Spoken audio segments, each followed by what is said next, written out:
నమస్కారం. ఆంధ్రప్రదేశ్ 10వ తరగతి నూతన పాఠ్యపుస్తకంలోని సముద్ర లంఘనం అన్న పాఠ్యభాగం గురించి ఈ వీడియోలో తెలుసుకుందాం. సముద్ర లంఘనం అన్న పాఠ్యభాగాన్ని అయ్యలరాజు రామభద్రుడు రాయడం జరిగింది. సముద్ర లంఘనం అంటే అసలు అర్థం ఏమిటి? సముద్రం అంటే తెలుసు, మరి లంఘనం అంటే సముద్రాన్ని లంఘించడం, సముద్రం పైన ఎగరడం లేదా సముద్రం పైన దూకడం అని మనం అర్థం చేసుకోవచ్చు. ఇక్కడ ఒక చిత్రపటం ఇవ్వడం జరిగింది. ఆలోచించండి, చెప్పండి. విద్యార్థులంతా ఈ చిత్రపటాన్ని బాగా గమనించాలి. గమనించిన తరువాత ఇక్కడ కొన్ని ప్రశ్నలు ఇవ్వడం జరిగింది. పక్క చిత్రంలో ఎవరెవరున్నారు? ఇక్కడ 2 మాటలు ఇవ్వడం జరిగింది. ఈ మాటలను గమనిస్తే నిన్ను కిష్కింధకు రాజును చేస్తాను అని రాముడు అంటున్నాడు. సీతమ్మ జాడను కనిపెట్టే బాధ్యత నాది అని ఇక్కడ కూర్చున్న ఒక వానరుడు అంటున్నాడు. దీన్ని బట్టి ఇక్కడ రాముడు, ఆ వెనకాల నిలబడ్డది లక్ష్మణుడు అయి ఉంటారు. తర్వాత ఇక్కడ కూర్చొని మాట్లాడుతున్నది సుగ్రీవుడు, వెనకాల జాంబవంతుడు, ఇక్కడ కూర్చున్నది హనుమంతుడు అయి ఉంటారు. వెనకాల ఒక వానరుడు కనిపిస్తున్నాడు. రెండవ ప్రశ్న, ఎవరెవరి మధ్య సంభాషణ ఎందుకు జరుగుతున్నదో చెప్పండి. సంభాషణ అనేది రాముడికి సుగ్రీవుడికి మధ్య జరుగుతుంది. ఎందుకు జరుగుతుందో మీరు చెప్పాలి. ఎందుకై ఉంటుంది? వాలి సుగ్రీవుడి యొక్క రాజ్యాన్ని తీసుకున్నాడు కాబట్టి సుగ్రీవుణ్ణి రాముడు రాజుగా చేస్తానంటున్నాడు. సీత ఎక్కడుందో నేను వెతికి పెడతానని సుగ్రీవుడు అంటున్నాడు. ఎందుకంటే సీతను రావణాసురుడు ఎత్తుకొని వెళ్ళాడు కాబట్టి. మూడవ ప్రశ్న, సీత జాడ తెలుసుకున్నది ఎవరు? ఆయన ఏ మార్గంలో లంకకు చేరాడు? సీత జాడ ఎవరు తెలుసుకున్నారు? ఇక్కడ కూర్చున్నటువంటి హనుమంతుడు సీత జాడ తెలుసుకున్నాడు. ఇది ప్రతి ఒక్కరికి తెలిసిన విషయమే. రామాయణం తెలియని తెలుగువారు ఎవ్వరూ ఉండరు. చిన్న పిల్లల నుండి ముసలి వారి వరకు రామాయణం అందరికీ తెలిసే ఉంటుంది. ఆయన ఏ మార్గంలో లంకకు చేరాడు? సీతజాడ కోసం హనుమంతుడు సముద్ర మార్గంలో లంకకు చేరాడు. పాఠ్యాంశ నేపథ్యం. పాఠ్యాంశ నేపథ్యం. అసలు నేపథ్యం అంటే ఏమిటి? నేపథ్యం అంటే బ్యాక్గ్రౌండ్, అంటే పాఠానికి ముందు ఏం జరిగిందో చెప్పేది నేపథ్యం అంటాం. మనకు ఇది ఒక పెద్ద పుస్తకం నుండి తీసుకుంటాం ఈ కథని. ఆ పెద్ద పుస్తకం నుంచి ఎక్కడో ఒక చోట కొంత భాగం మనకు పాఠ్యాంశంగా పెడతారు.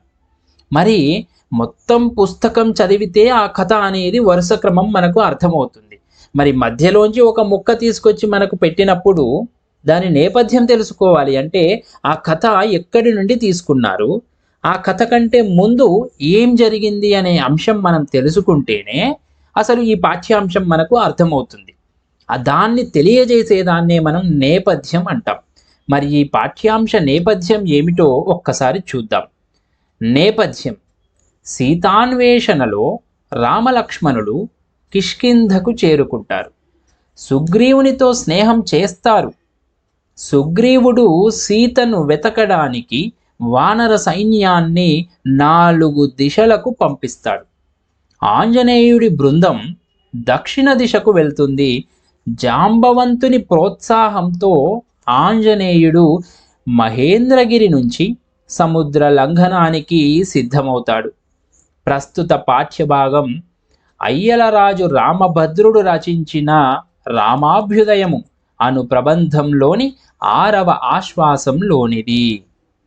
ఇక దీని నేపథ్యం ఏమిటంటే, సీతను రావణాసురుడు ఎత్తుకెళ్ళిన తర్వాత సీతను వెతుక్కుంటూ రామ లక్ష్మణులు కిష్కింధకు చేరుకుంటారు. కిష్కింధ నగరానికి, ఆ రాజ్యానికి చేరుకుంటారు. అక్కడ సుగ్రీవునితో స్నేహం చేస్తారు. సుగ్రీవుడు సీతను వెతకడం కోసం తన దగ్గర ఉన్న వానర సైన్యాన్ని 4 దిశలకు పంపిస్తాడు.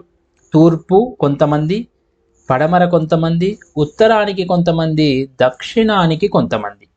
ఇక దక్షిణానికే సీత వెళ్ళింది అని ఆనవాళ్ళు ఉంటాయి కాబట్టి కాస్త ఎక్కువ మందిని, సమర్థులైనటువంటి వారిని దక్షిణ దిశకు పంపిస్తాడు సుగ్రీవుడు.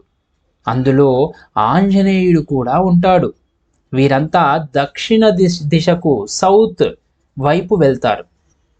ఇక ఇందులోనే జాంబవంతుడు కూడా ఉంటాడు. జాంబవంతుడు ఆంజనేయుణ్ణి ప్రోత్సహించడంతో, ఆంజనేయ స్వామిని ప్రోత్సహించడంతో మహేంద్రగిరి పర్వతంపై నుండి సముద్రాన్ని లంఘించడానికి, సముద్రం పైన ఎగరడానికి సిద్ధమవుతాడు ఆ ఆంజనేయ స్వామి. ఇక్కడ మన పాఠ్యభాగం అనేది మొదలవుతుంది. మరి ఈ పాఠ్యభాగము ఏ పుస్తకం నుండి తీసుకున్నామో తెలుసా? రామాభ్యుదయము అనే పుస్తకం అయ్యలరాజు రామభద్రుడు రాసినటువంటిది. అందులోంచి తీసుకున్నాం. దానిని మనం ప్రబంధం అంటాం. ఈ ప్రబంధంలో 6వ ఆశ్వాసం నుండి, అంటే 6వ భాగం నుండి మనం ఈ పాఠ్యభాగాన్ని తీసుకోవడం జరిగింది. ఇక అసలు ప్రబంధం అంటే ఏమిటి, ఈ అయ్యలరాజు రామభద్రుడు ఎవరు అనే అంశాలు ముందుగా తెలుసుకొని పాఠ్యభాగం గురించి తరువాత తెలుసుకోవడానికి ప్రయత్నిద్దాం. ముందుగా పాఠ్యభాగ వివరాలు చూసినట్లయితే, వర్ణనా ప్రధానమైన కావ్యాలు ప్రబంధాలు. శ్రీకృష్ణదేవరాయల కాలాన్ని, అంటే 16వ శతాబ్దాన్ని తెలుగు సాహిత్య చరిత్రలో ప్రబంధయుగం అంటారు. పురాణ ఇతిహాసాల నుండి చిన్న కథను తీసుకొని వర్ణనలు కలిపి పెంచి స్వతంత్ర కావ్యంగా రచిస్తే దాన్ని ప్రబంధం అంటారు. వీటిలో 18 అంటే 18 రకాల వర్ణనలుంటాయి. ప్రబంధం అంటే ఏమిటి అంటే వర్ణనా ప్రధానమైనది, వర్ణనలు కలిగిన దాన్ని ప్రబంధం అంటాం. శ్రీకృష్ణదేవరాయలు జీవించిన కాలం 16వ శతాబ్దం. ఆ కాలం మొత్తాన్ని సాహిత్య చరిత్రలో ప్రబంధయుగం అంటాం. ఎందుకంటే ఆ కాలంలో అనేక ప్రబంధాలు రావడం జరిగింది. మరి ప్రబంధం అనేది ఎలా రాస్తారో తెలుసా? పురాణాలు, మనకు 18 పురాణాలు ఉన్నాయి కదా, ఆ పురాణాలలో నుండి, లేదా ఇతిహాసాలు ఉన్నాయి 2 రామాయణ భారతాలు, అందులో నుండి కానీ చిన్న కథ తీసుకుంటారు. ఆ చిన్న కథను తీసుకొని దానిలో అనేక వర్ణనలు చేస్తారు. వర్ణనలు కలిపి ఒక స్వతంత్రమైన కావ్యంగా రచిస్తారు. అలా రాస్తే దాన్ని ప్రబంధం అంటాం. ఇందులో ఎన్ని రకాల వర్ణనలు ఉంటాయో తెలుసా? 8 దశ 10 18 రకాల వర్ణనలు ఉంటాయి. అలా ఉన్నదాన్నే ప్రబంధం అంటాం. ఇక కవి గురించి తెలుసుకుంటే, కవి పేరు అయ్యలరాజు రామభద్రుడు. ఇతను 16వ శతాబ్ది వాడే. ఎందుకంటే 16వ శతాబ్దంలోనే అనేక ప్రబంధాలు వచ్చాయి.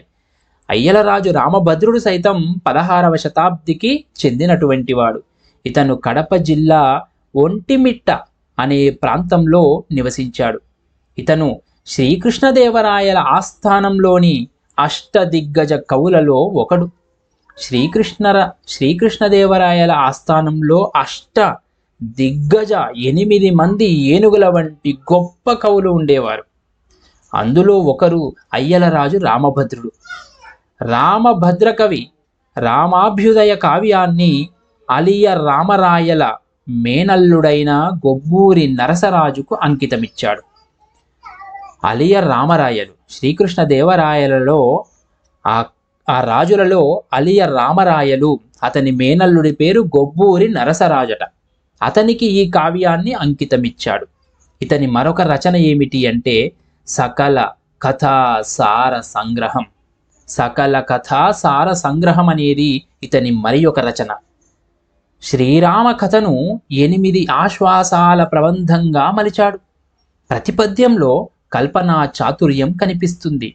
రామభద్రుని కవితా సామర్థ్యమంతా చమత్కారంతో కూడినదని అతని వర్ణనల ద్వారా ప్రస్ఫుటమవుతుంది.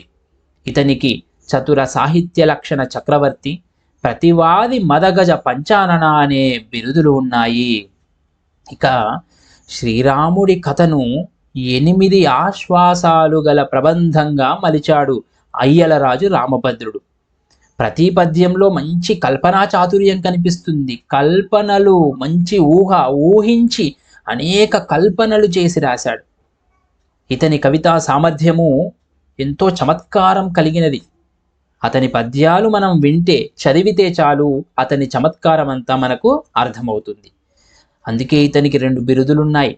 చతుర సాహిత్య లక్షణ చక్రవర్తి అని, మరొకటి ప్రతివాది మదగజ పంచానన అని 2 బిరుదులు అయ్యలరాజు రామభద్రుడికి ఉన్నాయి. ఇక ఇతను రాసినటువంటి పద్యాలను మనం గమనించినట్లయితే ముందుగా విద్యార్థులకు సూచనలు ఇవ్వడం జరిగింది. పాఠాన్ని చదవాలి విద్యార్థులే. తెలియని పదాలకు అర్థాలు పదపట్టిక, పాఠ్యపుస్తకం చివరన ఉన్న పదపట్టిక చూసి తెలుసుకోవాలి.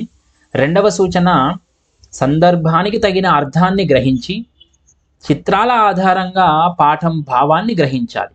పాఠ్య భాగంలో చిత్రాలున్నాయి, చిత్రపటాలు చూసి ఇందులో ఉన్నటువంటి కథను ఊహించగలగాలి. మూడవ అంశం, అర్థం కాని విషయాల గురించి మొదట జట్టులో చర్చించండి. మీకేమైనా అర్థం కాకపోతే మీ స్నేహితులను అడిగి తెలుసుకోవాలి. మీరంతా కలిసి చర్చించుకోవాలి, ఇందులో ఏమై ఉంటుంది, దీనికి అర్థం ఏంటి, ఈ విషయాలు ఏమై ఉంటాయి అని. తరువాత ఉపాధ్యాయుడితో చర్చించి అవగాహనను పెంచుకోవాలి. అంటే మీరు చర్చించిన విషయాలు సరైనవా కావా అని ఉపాధ్యాయుడిని అడిగి తెలుసుకోవాల్సి ఉంటుంది. ప్రవేశిక, సీతాన్వేషణ కోసం వాయుపుత్రుడైన హనుమంతుడు తోకతో ఎగరడం చూసిన దేవతలు సూర్యుడు చాలా వేగంతో పెద్ద కాడి ఉన్న తన రథాన్ని నడిపిస్తూ ఇటు వచ్చాడేమో అని అనుకున్నారు.